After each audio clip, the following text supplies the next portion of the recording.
جب حضرت عثمان غنی رضی اللہ تعالیٰ عنہ کا محاصرہ کر لیا گیا اور یہ خلافت کا آخری آپ کا دور ہے، 82 سال کی عمر تھی اس وقت آپ کی، اور یہ تاریخ کا دردناک باب ہے کہ حضرت عثمان غنی پر 40 دن تک پانی بند رہا۔ وہ ایک منصوبہ تھا، 3 لوگ 3 مختلف شہروں سے چلے، مصر سے، کوفے سے اور بصرے سے، 1,000 آدمی لے کر، اور مدینہ المنورہ میں پہنچ کر کے حضرت علی المرتضیٰ سے ملے، ام المومنین سیدہ عائشہ سے ملے، کبار اصحاب سے ملے۔ تو جو انہوں نے کہا تو انہوں نے ان کو کہا کہ نہیں، ایسی کوئی بات نہیں، فہمائش کر کے واپس بھیج دیا۔ حضرت عثمان غنی رضی اللہ تعالیٰ عنہ پر اقربا پروری کا الزام عائد کیا تھا، تو انہوں نے کہا کہ کوئی ایسی بات نہیں ہے۔ پھر یہ تھا کہ آپ نے کم عمر گورنر، کم عمر لوگ مقرر کیے، تو حضرت عثمان نے کہا کہ حضرت اسامہ بھی تو کم عمر تھے، حضور نے ان کو اگر مقرر کیا ہے تو یہ تو مثال ہمارے سامنے موجود ہے، لیکن یہ ایک منصوبہ تھا، اس منصوبے کے تحت یہ 3 جگہوں سے لوگ آئے تھے۔ وہ 3 دن کی مسافت کے بعد پھر تینوں واپس آ گئے، تو یہ ایک سوالیہ نشان ہے کہ تینوں کیوں واپس آ گئے، کوئی ایک تو نہ آتا نا۔ تو یہ سب طے شدہ منصوبہ تھا، اور پھر انہوں نے مدینہ المنورہ کو گھیر لیا، اور جس طرح سے بلوائیوں نے حالات پیدا کر دیے۔ سیدنا علی المرتضیٰ رضی اللہ تعالیٰ عنہ تو شہر مدینہ سے باہر تشریف لے گئے تھے، اور اپنے بیٹوں امام حسن اور امام حسین رضی اللہ تعالیٰ عنہ کو حضرت عثمان غنی کے دروازے پر مقرر کیا تھا کہ ان کو ضرر نہ پہنچنے دینا۔ اب 700 صحابہ اجازت طلب کر رہے ہیں کہ آپ ان بلوائیوں سے نپٹنے کا میں جو ہے وہ اجازت نامہ مرحمت کریں، اور بہت سارے لوگ تو حج پہ جا چکے ہیں۔ 18 ذی الحج کا واقعہ ہے جب آپ کی شہادت ہوتی ہے، تو وہ حج پہ جا چکے ہیں، تو جو یہاں موجود ہیں وہ اجازت طلب کر رہے ہیں، لیکن حضرت عثمان غنی رضی اللہ تعالیٰ عنہ نے کہا کہ نہیں، میں ایسی اجازت نہیں دوں گا۔ رسول اللہ صلی اللہ علیہ وسلم کا حرم شہر مدینہ لوگوں کے خون سے لالازار ہو، یہ میں اس کو گوارا نہیں کرتا۔ افواج موجود ہیں، اور دنیا کی تاریخ میں آپ کو ایسا نہیں ملے گا کہ اتنی بڑی حکومت کسی کے پاس ہو اور وہ خود گھیر لیا جائے، اس کا پانی بھی بند ہو جائے، اور وہ حکم دے کہ نہیں، میرے لیے آپ ایک قطرہ بھی خون نہیں بہائیں گے۔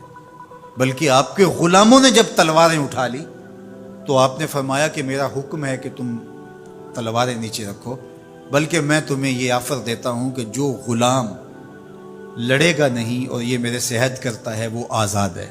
حضرت ابو ہریرہ رضی اللہ تعالیٰ عنہ، حالانکہ یہ پڑھنے پڑھانے والے لوگ تھے، تعلیم و تعلم سے ان کا تعلق تھا، لیکن وہ بھی تلوار لے کے حضرت عثمان غنی کے دفاع میں آ گئے، لیکن حضرت ابو ہریرہ رضی اللہ تعالیٰ عنہ کو بھی حضرت عثمان غنی روک دیتے۔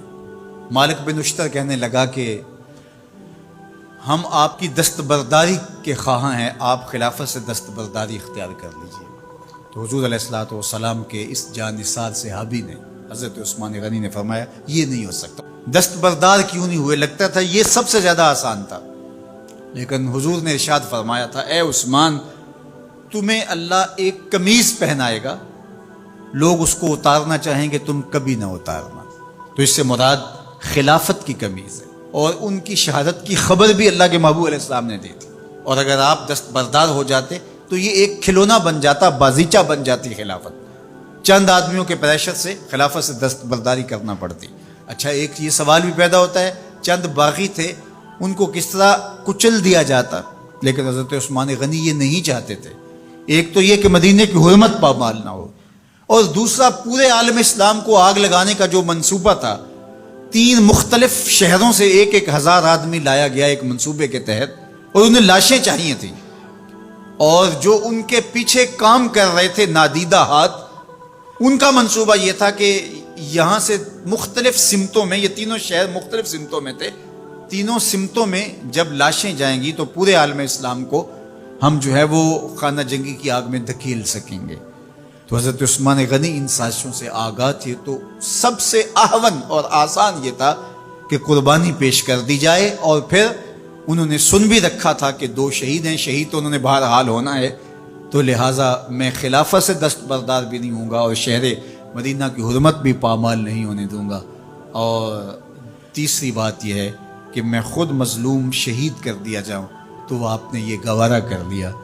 تو 18 ذوالحج تھا، جمعے کا ہی دن تھا، اور حضرت عثمان غنی رضی اللہ تعالیٰ عنہ روزے سے تھے، عصر کا وقت تھا، قرآن مجید کی تلاوت کر رہے تھے۔ حضرت امام حسن، امام حسین اور حضرت عبداللہ بن زبیر اور دیگر لوگ آپ کے دروازے پہ پہرا دے رہے تھے، لیکن باغی پچھلے گھر سے دیوار پھلانگ کے آپ کے گھر میں داخل ہوئے اور تلوار سے وار کیا۔ آپ کی زوجہ حضرت نائلہ آگے بڑھی اور ہاتھ سے روکنا چاہا، آپ کی انگلیاں کٹ گئی۔ پھر دوسرا وار کیا تو حضرت عثمان غنی رضی اللہ تعالیٰ عنہ کا دایاں ہاتھ کٹ کے گر گیا۔ حضرت عثمان غنی رضی اللہ تعالیٰ عنہ نے افسوس کیا اور کہا کہ تم نے وہ ہاتھ کاٹ دیا جس سے میں وحی کی کتابت کیا کرتا تھا۔ پھر اس کے بعد آپ پر 9 وار کیے گئے اور آپ کو شہید کر دیا گیا، اور آپ کا خون قرآن مجید پڑھتے ہوئے اس آیت پہ گرا، فَسَيَكْفِيكَهُمُ اللَّهُ وَهُوَ السَّمِيعُ الْعَلِيمُ۔ تو حضرت عثمان غنی رضی اللہ تعالیٰ عنہ مظلوم شہید کیے گئے، بھوکے اور پیاسے شہید کیے گئے، ظلماً شہید کیے گئے۔ حضرت عبداللہ بن عمر رضی اللہ تعالیٰ عنہ فرماتے ہیں کہ حضور فتنوں کا ذکر کر رہے تھے کہ فتنے ہوں گے، بہت بڑے فتنے ہوں گے۔ تو ایک شخص نے چادر اوڑھی ہوئی تھی اور وہ مجلس واعظ کے قریب سے گزرا جہاں حضور کچھ ارشاد فرما رہے تھے، تو آقا کریم نے اشارہ کر کے کہا اس دن یہ شخص حق پہ ہوگا۔ عبداللہ بن عمر کہتے ہیں کہ میں اٹھا اور جا کے دیکھا تو وہ حضرت عثمان تھے۔ تو میں نے حضرت عثمان کے چہرے کو پکڑ کے تھوڑا سا حضور کی جانب کیا اور میں نے کہا حاذا، حضور یہ؟ اللہ کے محبوب فرمایا ہاں یہی، جب فتنے ہوں گے تو فرمایا یہ حق پہ ہوگا۔ تو حضرت عثمان غنی رضی اللہ تعالیٰ عنہ حق کی راہوں کے مسافر، جنہیں حضور کی زبان سے شہید کہا گیا، اور شہید کسی کا انجام ہوتا ہے، تو حضور نے فرمایا یہ شہید ہوگا۔ شہید وہی ہوتا ہے جو بحالت ایمان اس دنیا سے راہ خدا میں اپنی جان قربان کرے۔ فرمایا فَإِنَّمَا عَلَيْكَ نَبِيٌّ وَصِدِّيقٌ وَشَهِيدَانِ، اے پہاڑ رک جا، تو جانتا نہیں تیرے اوپر اللہ کا ایک نبی ہے، ایک صدیق ہے اور 2 شہید ہیں۔